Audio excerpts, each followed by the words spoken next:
Hello and welcome to Leadership Wednesday. Today I want to speak again about the inside out and the outside in approach. I have done this before in regard to your personal worldview and your personal approach to things, but it appears to me that given the fact about the different crises what we had in the last couple of years, it's probably necessary to repeat it in a little bit different context. A lot of people living in fear today, and that is because they're allowing social media and the media itself to bombard them from the outside and with all kind of bad news, and that leads to a very restrictive way of how they live their life. They are very much concerned about the things which are going around in the world. And I'm not against that, because we're living not on an island, we're living dependent on what's happening in the world around us. Especially in our jobs, we are depending on other people and on other countries for supplies and for interaction and for money and for all kinds of things.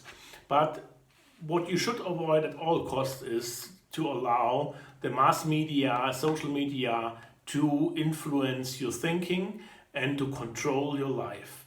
Because there's a saying in the news, when it bleeds, it leads. That means that most of the time only the bad news coming into the media, and then they are rolled out and played extensively over days. Most of the time these are things you cannot do anything about it because it's beyond your control, beyond your reach. But you are frightened, you are fearful, you are not taking steps for a better future, not for yourself and not for your community, not for your country, for nobody. Yeah? So you are paralyzed by fear, and that is a very, very bad thing. I suggest, and this concept is from Steven Covey, that you're adopting an inside-out approach. For my part, I have decided to limit my intake on news because it makes me very negative and very restrictive, as said before. What I suggest is that you're working from the inside out, that you're taking positive, uplifting things into your life, that you have good conversations with your family, with your friends, that you're nurturing your spirit by kind of spiritual practices, for example, meditation or thinking about good things or reading good books or practicing some spiritual beliefs, whatever is in for you. But these are things which are helping your soul and your mind to grow and to expand.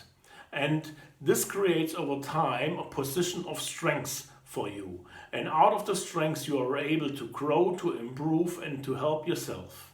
So, what are you? Are you an outside-in person or are you an inside-out person? The choice is yours. Start today becoming a better person and becoming someone who is really making a difference in this world for the good of everyone. Thank you. I will be back next week.